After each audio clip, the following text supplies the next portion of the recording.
An Airbus A310 was taking off from Frankfurt in Germany toward Ethiopia, with 94 passengers on what looked like an ordinary flight. But no one knew that one of the passengers had other plans, and the plane would be thousands of kilometers from its final destination. The desire of freedom, that ended with the hijacking of Flight 592. Frankfurt am Main, Germany, February 11, 1993. At Frankfurt Airport, an Airbus A310 operated by Lufthansa is ready to take Flight 592 to Addis Ababa in Ethiopia, making a scheduled connection at Cairo International Airport in Egypt.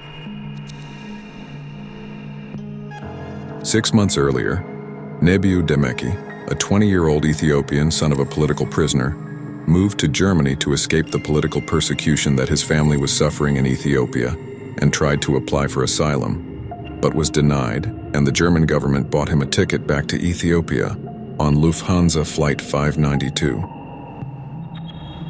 At the airport, Demeki managed to get in, with a gun loaded with ammunition hidden on his head covered with a hat, and at check-in time before going through the metal detector, he pinched the top of the hat and placed it together with the hidden pistol on a table, retrieving it before boarding the plane.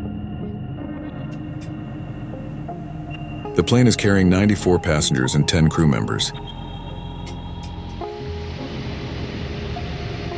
Captain Gerhard Goebel and First Officer K. Jurgens are ready to take off to Egypt for the first leg of the journey.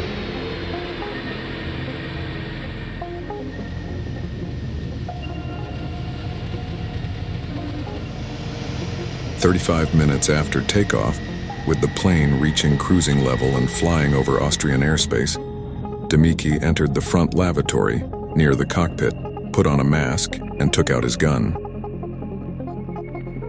Leaving the bathroom, he threatened the first flight attendant he saw and ordered her to take him to the cockpit.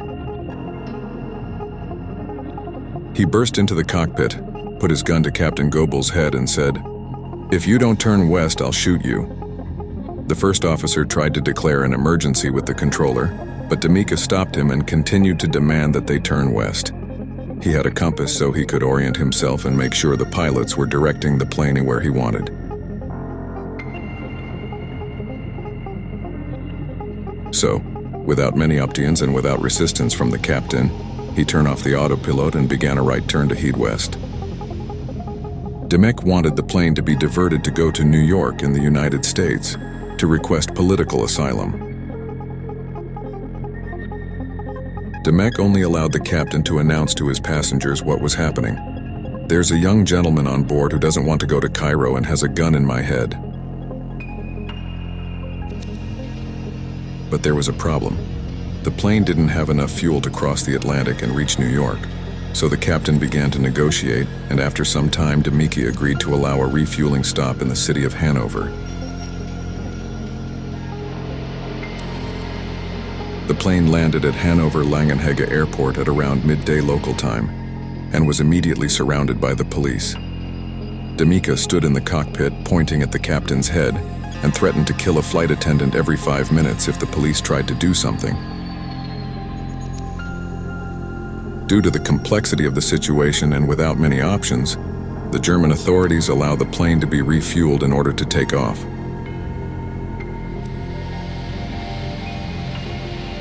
Still being guarded by the authorities, the plane takes off from Hanover to New York.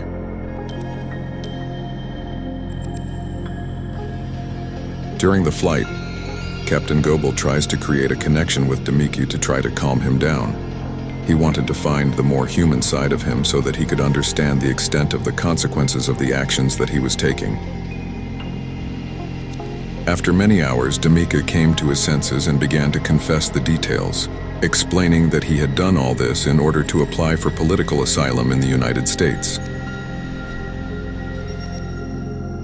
After 9 hours of fly, the plane is making its approach into New York's John F. Kennedy International Airport, and at around 16 o'clock, Flight 592 finally lands.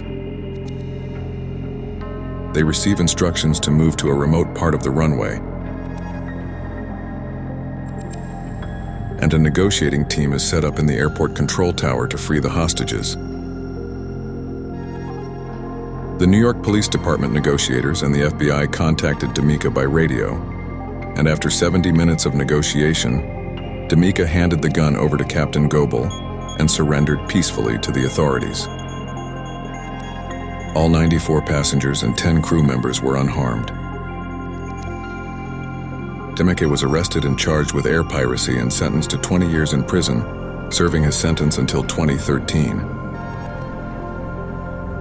And so it was that the desire for freedom was enough to lead to the hijacking of a commercial airliner.